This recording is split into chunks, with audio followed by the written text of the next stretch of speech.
So I was flying into Burbank Airport the other day, and I remembered to look out the window on approach, something I really like because on the way into Burbank you can see the urban boundary, the place where the wilderness turns into the urban grid. On the way into Burbank, you come over an industrial area. You can see industrial buildings and warehouses, and I was really gratified to see that most of those buildings had light or white roofs. And that's really great because when you have a light-colored roof or a white one, it's more reflective. It means that it takes less energy to cool those buildings, which is good for something called an urban heat island effect. It means there's less heat getting kicked out into the atmosphere around the city, good for climate change. And it also means that there's less carbon spent on cooling off the buildings. Everybody wins. But the problem with that is that local governments have to make the people who own those buildings change the colors of the rooftops. So as I was flying in, about to come in for a landing, I started to try to think, well, would there be a thing that a government could do without having to force anybody to change what they were doing, to change what's called planetary albedo, to raise the reflectivity of the surface of a city in this case, or maybe even an entire country, so that you could fight climate change? And then it hit me.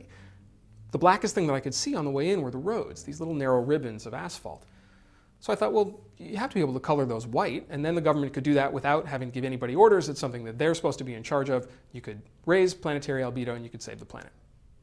I figured there was plenty of area to do that with. I thought, well, back of the envelope, there's like, what, 1 million miles of road. Figure it's an average of 20 feet, and you do that math, and you get something like 4,000 square miles of blacktop that you could change to white.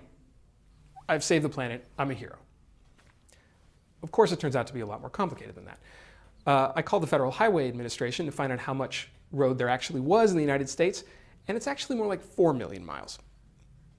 But only 2.7 million miles of that is paved. And not all of that is paved with asphalt. Some of it is Portland cement, and some of it is a mix. Some of it's concrete with asphalt patches, so that's more gray, and some of it's even colored. They know how to make this stuff any color they want to. Some of it's brown in front of the White House, for example, which isn't the worst part of it. The worst part is they don't actually know how wide these things are. You can't do the calculation of area because Federal Highway Administration only calculates based on the number of lanes. So they can tell you what the percentage is of like 4-lane versus 2-lane versus 1-lane, and even the little tiny fraction of a percentage of 20-lane when you get up to something like a toll plaza. Okay, I can't do that math. Luckily, someone else did. I found a researcher named Hashem Akbari. He used to work at Lawrence Berkeley Lab. Now he's at Concordia University in Canada, and he's actually done some of this math because he's interested in urban heat islands. He says that the total albedo of all of the paved surfaces in the US is 0.1. The unit doesn't really matter here. The point is reflectivity, and you'd like to raise that because you're losing the ice caps that usually do that work. He says with existing technology, you could put it at about 0.25. Now, Hashem did some of the math, figuring out how much pavement there was, how big cities were. He figured that you could actually take about 35% of every urban area and change that albedo, raise it to that 0.25. It ends up being 27,000 square miles. If you change the albedo just the amount that he was talking about, you get a reduction of 8 billion tons of carbon. That's the equivalent. To me, that's worth it. Plus, I figure, think how pretty that ride's going to be in on approach from an airport when the roads are all different colors.